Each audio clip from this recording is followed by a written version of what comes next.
آپ نے حضرت عمر سے فرمایا عمر تیرے زمانے میں ایک شخص آئے گا، اس کا نام ہوگا اویس، اس کا قبیلہ ہوگا مراد، اس کی شاخ ہوگی کرن، اس کا رنگ ہوگا کالا، قد ہوگا درمیانہ، اور ایک سفید نشان اس کے جسم پر ہوگا۔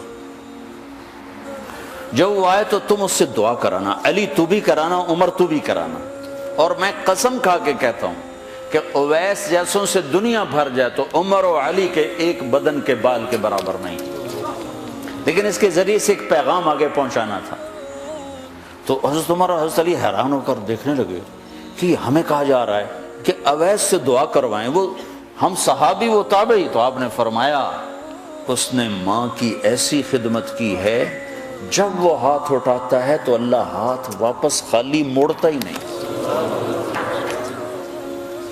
یہ پیغام پہنچانا تھا کہ ماں باپ کے آگے جھکو۔ جس دیش میں آپ رہتے ہیں یہاں کام کی رفتار بہت تیز ہے، ماں باپ اگر موجود ہیں تو کم ہی کچھ نصیبوں والے ہیں جن کو کچھ اولاد کی خدمت ملتی ہے، ورنہ دیواروں کے ساتھ ہی زندگی گزر رہی ہوتی ہے۔ تو عمر رضی اللہ عنہ جب خلیفہ بنے تو ہر سال حج کرتے تھے، ہر سال ان کو ڈھونڈواتے۔ اب مجھے یہ نہیں پتا درمیان کے کوئی سال ہوں گے کہ ایک سال آپ نے حج پر سارے حاجی اکٹھے کر لیے، ایسے اپنے سامنے کا کھڑے ہو جاؤ بھائی، سب کھڑے کر لیے، کہنے لگے بیٹھ جاؤ سارے یمن والے کھڑے رہو، تو سارے بیٹھ گئے، یمنی کھڑے رہے، کہ سارے یمن والے بیٹھ جاؤ، قبیلہ مراد والے کھڑے رہو، تو سارے یمنی بیٹھ گئے، مراد والے کھڑے رہے۔ اس سال میں یمن گیا جماعت میں تو اویس کرنی کے گاؤں گیا، ان کی جگہ پیدا ہوئے، جو ان کا قبیلے کے لوگوں سے ملا، اس علاقے سے گزرا، دیکھا کہ اچھا یہاں وہ ہستی پیدا ہوئی تھی۔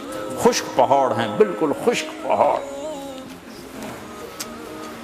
پھر آپ نے کہا مراد والے بیٹھ جاؤ، قرن والے کھڑے رہو، تو صرف ایک آدمی باقی بچا۔ تو آپ نے اس سے پوچھا تم قرنی ہو؟ کہ جی ہاں۔ اویس کو جانتے ہو؟ کہ جانتا ہوں، میرا سگا بھتیجا ہے، میرے بھائی کا بیٹا، لیکن وہ تو تھوڑا پاگل سا ہے، آپ اس کا کیوں پوچھ رہے ہیں؟ تو عمر رضی اللہ تعالیٰ عنہ رونے لگے، کہا وہ نہیں، تو پاگل نظر آتا ہے۔ پھر آپ نے پوچھا کدھر ہے؟ آیا ہوا ہے حج میں ہے؟ کہ جی ہے۔ کدھر ہے؟ کہ جو اونٹ چرانے نکلا تھا عرفات کی طرف۔ تو حضرت عمر نے حضرت علی کو ساتھ لیا اور دوڑ لگائی اور پہنچے عرفات کی طرف، تو دیکھا تو ایک آدمی ایک کیکر کے درخت کے نیچے نفل پڑھ رہا اور اونٹ اس کے چاروں طرف چل رہے۔ تو یہ دونوں حضرات بیٹھ گئے، تو انہوں نے اویس نے محسوس کیا کچھ آ گئے لوگ، تو انہوں نے نماز مختصر کر دی، سلام پھیرا۔ تو حضرت عمر نے پوچھا کون ہو بھائی؟ کہا جی مزدور ہوں۔ کہا تیرا نام کیا ہے؟ کہا جی اللہ کا بندہ۔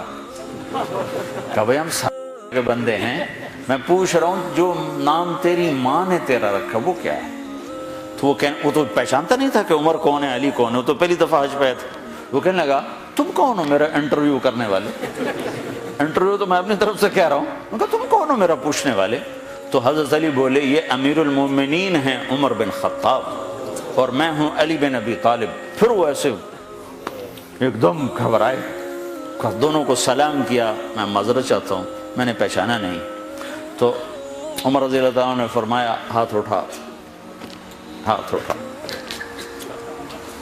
برمنگھم والوں کو پیغام پہنچے کہ ماں کی خدمت کیسے کی جاتی، کہ عمر جیسا ہاتھ اٹھوا رہا ہے، علی جیسا، علی جیسا۔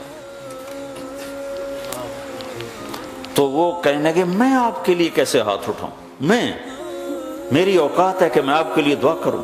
کہاں، ہمیں ہمارے نبی کا حکم تھا کہ اویس آئے تو اس سے دعا کروانی ہے، کہ جب وہ ہاتھ اٹھاتا ہے تو وہ ہاتھ خالی نہیں آتے۔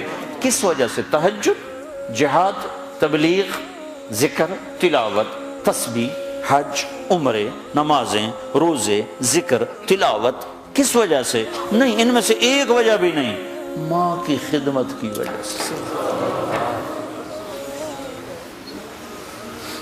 پھر ایک اور جگہ آپ نے فرمایا کہ لوگ جب جنت میں چلیں گے تو اویس بھی چلے گا، جب جنت کے دروازے پر پہنچے گے تو اللہ تعالیٰ فرمائیں گے اویس کو روک لو، باقی کو جانے دو۔ تو اویس گھبرا جائیں گے، کہیں گے یا اللہ مجھے کیوں روک لیا ہے؟ تو اللہ تعالیٰ فرمائیں گے ٹھہر جاؤ، جانے دو ان کو۔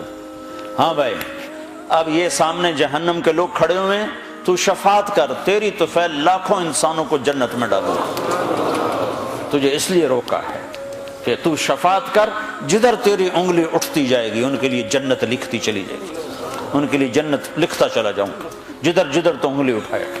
صرف پونڈ ہی سب کچھ نہیں، مائیں بھی بہت کچھ ہے، صرف پونڈ ہی سب کچھ نہیں ہے، باپ بہت کچھ ہے۔